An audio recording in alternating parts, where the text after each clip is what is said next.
Hello everyone, नमस्कार। मैं Mukesh Katare, Unacademy पर आप सभी का स्वागत। पिछले लेक्चर में हमने बात की थी कि जो नया सिलेबस है उसमें क्या बदलाव हैं, उसको पढ़ने के लिए क्या तरीका होना चाहिए। 2 लेक्चर इसके बारे में हो चुके हैं। पहले हम प्रीलिम्स पर फोकस कर चुके हैं और जो कल लेक्चर था उसमें हमने मुख्य परीक्षा पेपर 1 और उसका पार्ट ए जो है उसको टारगेट किया था। आज इसके आगे पेपर 1 का जो पार्ट बी है उसको देखते हैं कि उसको पढ़ेंगे कैसे, कौन कौन सा स्टडी मटेरियल आपको यहाँ पर हेल्प कर सकता है, और एक मॉडल आंसर भी रखेंगे जिसमें हम समझेंगे कि क्वेश्चन को कैसे लिखा जाना चाहिए, 2019 की तुलना में इसमें क्या चेंज करना पड़ेगा, वो सारी चीज़ें। क्योंकि होगा ये रियलिटी तो ये है कि कुछ लोग जो 2019 के लिए प्रिपेयर्ड थे, क्योंकि सिविल सर्विस ऐसा है आज से तो स्टार्ट होता नहीं है, आप पुराने समय से तैयारी करते हैं और उसी दौरान अचानक से सिलेबस बदल जाता है, तो उन पुराने स्टूडेंट्स को ज़्यादा परेशानी आती है कि नए के अकॉर्डिंग वो अपने आप को कैसे चेंज कर पाएँ, कैसे उसको ढाल पाएँ। तो दोनों चीज़ों को मैं यहाँ पर फोकस करूँगा। देखो, पेपर 1 पार्ट बी ये 5 यूनिट में डिवाइड है। हर यूनिट में 30 नंबर के क्वेश्चन आएंगे। पहली यूनिट में इन्होंने स्पष्ट रूप से लिखा है कि विश्व का भूगोल, वर्ल्ड जियोग्राफी। अब वर्ल्ड जियोग्राफी में जैसे पर्वत, पठार, मैदान, नदियाँ, झीलें, हिमनद, माउंटेन, प्लेट्यू, इसमें प्लेन्स भी आ जाएंगे, रिवर्स भी आ जाएंगे, लेक्स, ग्लेशियर, इनके बारे में क्या क्वेश्चन होते हैं। पर्वत कितने प्रकार के होते हैं, पर्वत पर जो इरोजन होता है उससे, इसी प्रकार से प्लेट्यू के बारे में, मैदानों के बारे में, नदियों के बारे में। फिर इसी में भूकंप हुआ, सुनामी, ज्वालामुखी, चक्रवात और विश्व की जलवायु, ऋतुएं, वर्षा का वितरण, जलवायु प्रदेश, जलवायु परिवर्तन और उसके प्रभाव। कहाँ से मिलेगा ये कंटेंट? तो महेश वर्णवाल की किताब में ये पूरी पहली यूनिट आपको पूरी मिल जाती है। कहीं भी आपको दूसरा सोर्स लेने की आवश्यकता नहीं है।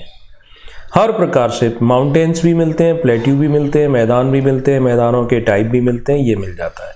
जिनको लगता है नहीं मुझे तो डिटेल में पढ़ना है, मैं उतने से सेटिस्फाइड नहीं हूँ, तो फिर उनके लिए मैं एक और बुक सजेस्ट कर देता हूँ। आप सविंद्र सिंह का फिजिकल जियोग्राफी पढ़िए, उसमें आपको इतना ज़्यादा डिटेल मिलेगा कि एक एक टॉपिक पर उसमें 20-20 पेज लिखे हुए हैं। लेकिन नए सिलेबस की जो रिक्वायरमेंट है कि 11 नंबर, 5 नंबर और 3 नंबर में आंसर देना है, तो उसके अकॉर्डिंग आप ये किताब जो बार बार का बोलता हूँ उसका आप यूज कर सकते हो। राइट, पहली यूनिट यहाँ से कंप्लीट हो जाती है। दूसरी यूनिट लेते हैं। दूसरी यूनिट में क्या बात की गई है? इसमें इंडियन ज्योग्राफी की बात की गई है, भारत के भूगोल को। तो भारत में पर्वत, पठार, मैदान, नदियाँ, झीलें, ग्लेशियर, जैसे वहाँ विश्व के बारे में था और ये इंडिया के बारे में। भारत के भू आकृतिक प्रदेश आ जाते हैं। भू आकृतिक में हिमालय आ जाएगा, पेनिनसुला आ जाएगा, मैदानी भाग आएगा, कोस्टल प्लेन आ जाते हैं, उनका क्लासिफिकेशन आ जाएगा। ये सारी बातें भी आपको इसी किताब में मिल जाती हैं। भारत की जलवायु, मानसून की उत्पत्ति, अल नीनो, जलवायु और ऋतुएं, वर्षा का वितरण, इनके बारे में आ जाएगा। तो ये भी आपको यहाँ पर मिलता है। जैसे मैं आपको एक मॉडल आंसर लेता हूँ कि अगर ये पूछा जाए कि भारत में जो जलवायु पाई जाती है या जलवायु के क्लासिफिकेशन करो तो उसको कैसे लिखोगे। राइट, 2019 में कैसे लिखते थे अगर 6 नंबर में आता, और 2020 में अगर 5 नंबर में आएगा तो हम कैसे लिखेंगे। ठीक है, तो एक मॉडल आंसर कि भारत के जलवायु प्रदेश हैं वो आपको बताने हैं। 2019 में एक परफेक्ट आंसर कैसा होगा, कॉपी आपको इसी ढंग से आगे भी मिलने वाली है कि भारत की जलवायु मोटे तौर पर मानसूनी है, तथापि यहाँ जलवायु में प्रादेशिक स्वरूप पाए जाते हैं। कुछ विद्वानों द्वारा भारतीय जलवायु प्रदेशों की व्याख्या की गई है, लेकिन सबसे जो मान्य वर्गीकरण है वो कोपेन का वर्गीकरण है। यही रिक्वायरमेंट है इस क्वेश्चन की कि हमें कोपेन का जलवायु वर्गीकरण समझाना है। तो ये कोपेन का जो जलवायु वर्गीकरण है, ये कोपेन ने जो यहाँ पर नंबर दिए, उनके सिंबल बताए और उनको बताया, उनकी विशेषताएं आपको लिखनी है। AMW क्या होता है ना। AMW मतलब वो PUBG वाली गन नहीं होती है कि ओम मिल गई वो फायर करना है। ठीक, तो लघु शुष्क ऋतु होती है। उसके बाद AS क्या होता है, मानसूनी प्रकार, AW, BSHW, VWHS, ये जैसा कोपेन ने बताया वैसा ही लिखना है और ख़त्म कर देना है। 2019 के हिसाब से ये परफेक्ट है, 5 नंबर आसानी से देंगे। 2020 में क्या करोगे? 2020 में ये लास्ट वाली लाइन आप छोड़ दो। 2020 में यहाँ कोपेन के पहले के बारे में जो भी लिखा था इस सब को एलिमिनेट कर दो, इसकी कोई ज़रूरत नहीं। जो है उसी पर 10 लाइनों में आपको बता देना है। ये उसका एक मॉडल आंसर कि इस ढंग से हमें क्वेश्चन के आंसर देने होते हैं, राइट। इसके बाद आगे मैं क्वेश्चन पे चर्चा करूं उसके पहले कि ये सब चीज़ें मैं आपको यहाँ बताता हूँ। अनअकैडमी प्लस पर मेरी यहाँ क्लास चलती है, रेगुलर क्लास होती है, उसको आप ज्वाइन कर सकते हो। यहाँ पर ये सारी चीज़ें मैं आपको बताता हूँ कि कैसे लिखा जाएगा, कैसे इंट्रो बनता है, कैसे कंक्लूजन किया जाता है, कैसे हम क्वेश्चन को क्लासिफिकेशन करते हैं। मुकेश कटारे इसमें रेफरल कोड या मुकेश लाइव रेफरल कोड का यूज कर सकते हैं।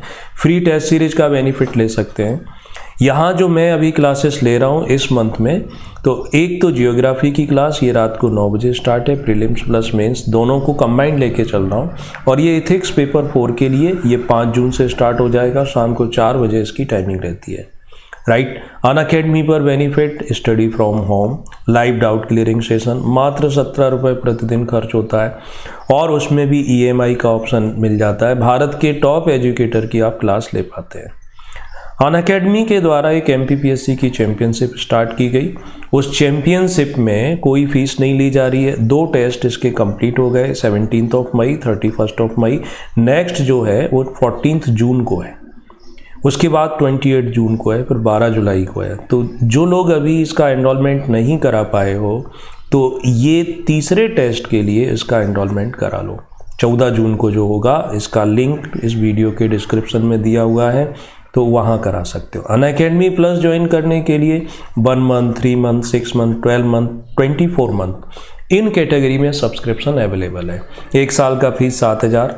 बट ये फीस पे करते समय आप ये प्रोसीड टू पे जो आता है ना, तो इसमें रेफरल कोड में मुकेश लाइव या मुकेश कटारे यूज करते हो तो 10% आपको सीधा डिस्काउंट मिलता है। 7000 का कोर्स 6300 में हो जाता है।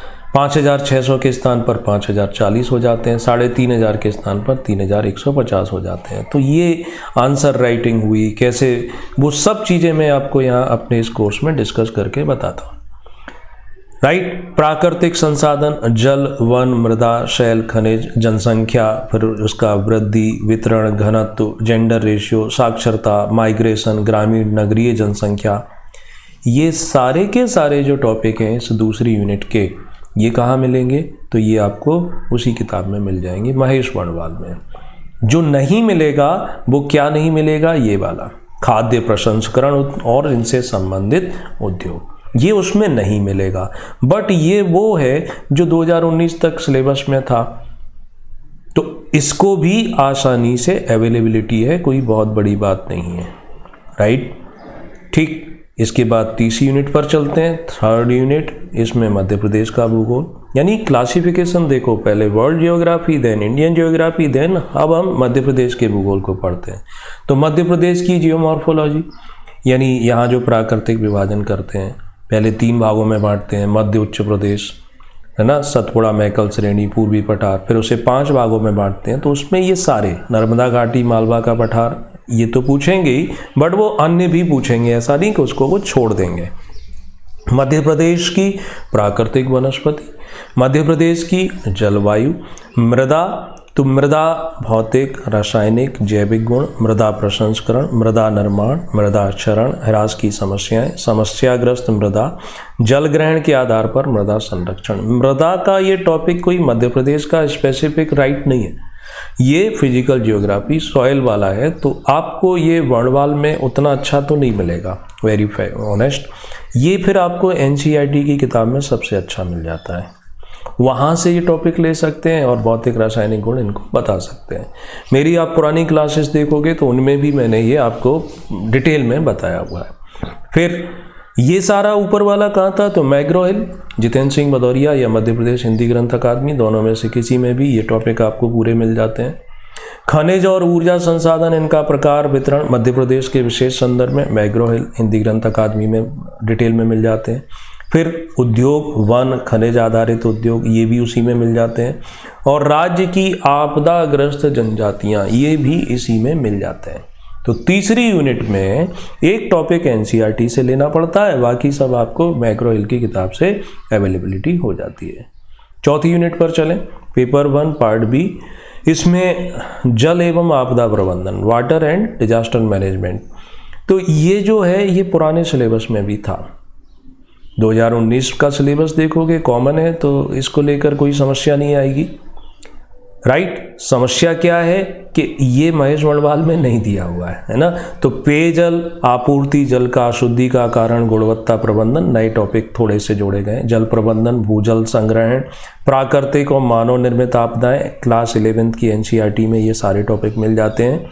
सामुदायिक योजना, संसाधन मानचित्रण, तो ये सब वही है ना। 11th की एनसीईआरटी से ले सकते हो और पुराना पूरा का पूरा कंटेंट इसमें हेल्प करेगा। 5वीं यूनिट पुराने सिलेबस में केस स्टडी थी, भूगोल से रिलेटेड, डिजास्टर मैनेजमेंट से रिलेटेड, उनको हटा करके इन्होंने जियोग्राफी में जो टेक्नोलॉजी का उपयोग करते हैं, remote sensing, GIS, GPS. GIS GPS already पहले से था, पेपर 3B साइंस टेक में दिया था, 3A में, और वही सारी चीज़ें हैं। और इसी प्रकार से इलेक्ट्रोमैग्नेटिक स्पेक्ट्रम, उसका कंपोनेंट, सैटेलाइट, उनके प्रकार।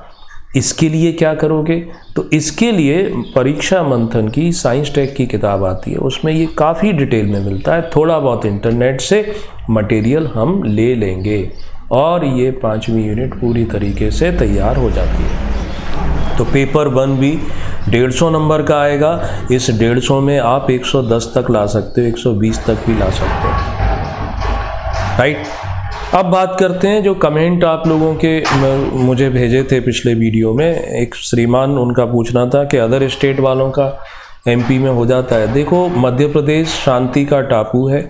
मध्य प्रदेश में मध्य प्रदेश वालों की सिलेक्शन में एक बार झोलझाल हो सकता है, लेकिन अदर स्टेट वालों का हो जाता है, आसानी से हो जाता है। यहाँ दूसरे स्टेट की तरह कोई भेदभाव नहीं करते हैं, बल्कि यहाँ तो कोई एज लिमिट में भी डिफरेंस नहीं रखा गया है, तो बिल्कुल हो जाता है इसमें, राइट, आसानी से हो जाता है। फिर 10 नंबर का क्वेश्चन, 10 शब्दों का क्वेश्चन का मतलब 2 लाइन में लिखना होता है, 3 बातें लिखनी होती हैं। उसमें इंट्रो की आवश्यकता नहीं, कंक्लूजन की आवश्यकता नहीं।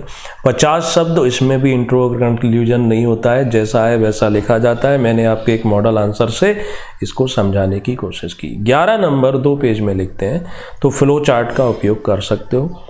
हर क्वेश्चन में नहीं बनाए जाते, जहाँ जैसी रिक्वायरमेंट होती है उस ढंग से ये बनाए जाते हैं। क्लियर है ये बात। तो जो नए सिलेबस को लेकर एक डर बैठा हुआ है, खासकर डर उनमें जो पुराने स्टूडेंट हैं, तो वो लोग जो बाउंड्री पर हैं कि होगा कि नहीं होगा, सिलेक्शन को लेकर बड़ा असमंजस है। तो आप दोनों ये बात समझ लो कि 2019 और 20 में सिलेबस में 60 से 65% चीज़ें कॉमन है, जो 19 में भी है, 20 में भी है। तो अगर आपका 19 में नहीं होता है तो 20 के लिए तैयारी करोगे, तो क्यों ना आप पहले ये जो कॉमन सब्जेक्ट है, सिलेबस जो दोनों में बराबर है, उसको आप ऐसे पढ़ो कि आपको मुख्य परीक्षा में बैठना है। अगर दुर्भाग्यवश नहीं हुआ तो ये आपका यहाँ काम आएगा। रिजल्ट आने के बाद आपको कितना पढ़ना है, 35-40% ही तो एक्स्ट्रा पढ़ना है, पढ़ लेना। और नहीं होता है तो यहाँ पर भी आपको वही 35-40% एक्स्ट्रा पढ़ना है। तो प्रॉब्लम कहाँ है, समस्या कहाँ आती है? समस्या कहीं नहीं आती है। प्लानिंग की ज़रूरत है, मेंटल लेवल को बूस्ट करने की ज़रूरत है, राइट। आंसर राइटिंग कैसे परफेक्ट लिखा जाता है, अनअकैडमी प्लस ज्वाइन करो। मैं अपनी क्लास में न सिर्फ आंसर करवाता हूँ, बल्कि आप लोगों के लिखे हुए आंसर को खुद चेक भी करता हूँ। 3 मार्कर तो ऑलमोस्ट हर लेक्चर में मैं आप लोगों से सबमिट करवाता हूँ, उसकी मार्किंग भी करता हूँ, राइट। तो अगले सेशन में, यानी इसके बाद वाले सेशन में हम चलेंगे कहाँ, पेपर 2 पर और इसके पार्ट ए पर, कि इस पार्ट ए की चीज़ें कहाँ से पढ़ेंगे। इसका भी एक मॉडल आंसर लूँगा, उसके आंसर को डिस्कस करेंगे। देखो, इसको ऐसे लिखना था। तो बस आपका काम इतना सा, वीडियो को लाइक करो, शेयर करो, सब्सक्राइब करो, और कोई डाउट है तो बेझिझक आप कमेंट करो। कमेंट का आंसर आपको अगले सेशन में मैं निश्चित ही दूंगा। So thank you so much. जुड़े रहिए, अनअकैडमी प्लस ज्वाइन कर लीजिए। ओके।